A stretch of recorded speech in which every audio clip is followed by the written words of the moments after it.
અમદાવાદમાં ફરી એકવાર રફતારે સર્જો કહેર. પોલીસ કોન્સ્ટેબલે નશાની હાલતમાં કેટલાક લોકોને ઉડાવી દીધા. રાણીપમાં પોલીસ કોન્સ્ટેબલે અકસ્માત સર્જ્યો. માધુપુરા પોલીસ સ્ટેશનમાં આ પોલીસ કોન્સ્ટેબલ ફરજ બજાવે છે.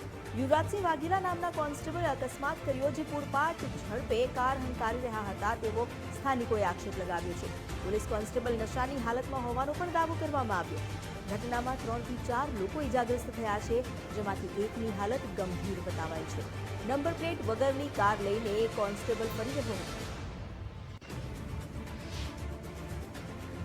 કાયદાના રક્ષકે જ કાયદો હાથમાં લીધો છે અને અકસ્માત સર્જો છે. મહત્વનું છે કે અમદાવાદ સ્માર્ટ સિટીમાં અનેક અકસ્માતો સર્જાતા હોય છે અને અનેક જે ગાડી ડ્રાઈવર હોય છે તે નશામાં હોવાનું સામે આવતું હોય છે. ત્યારે આજે અમદાવાદના રાણીપ વિસ્તારમાં વધુ એક અકસ્માત સર્જાયો છે અને કાયદાના રક્ષક એવા પોલીસ કર્મી દ્વારા જ આ અકસ્માત સર્જો છે. આ વેગનાર કાર છે કે કારમાં નંબર પ્લેટ પણ નથી, એટલે કે ક્યાંક ને ક્યાંક કાયદાનો ભંગ કર્યો છે અને 4 થી 5 જેટલા જે વ્હીકલો છે તે પણ હરફેટમાં લીધા છે. ગાડીની પરિસ્થિતિ જોઈને જ તેનો જે અંદાજ છે તે લગાડી શકાય છે કે કેટલી હદનો આ જે અકસ્માત છે તે સર્જાયો હશે. ગાડીની આગળનું જે બોનેટ છે તે પણ ફાટી ગયું છે અને આગળનો જે કાચ છે તે પણ એટલી દયનીય દશામાં જોવા મળી રહ્યો છે. સ્થાનિકોનું કહેવું છે કે જે કોન્સ્ટેબલ હતો કે જેના દ્વારા આ જે અકસ્માત છે તે સર્જાયો હતો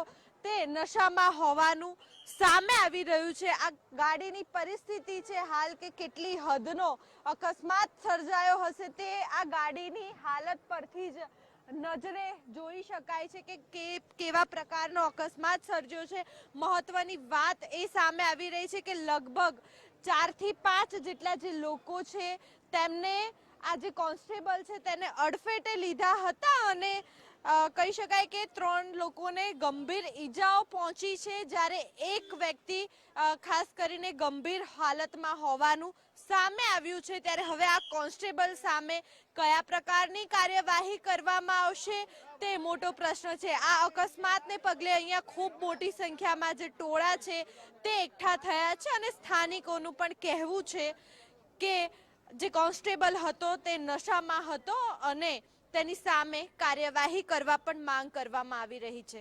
કેમેરામેન જય જાની સાથે માનસી પટેલ, ગુજરાત ફર્સ્ટ, અમદાવાદ.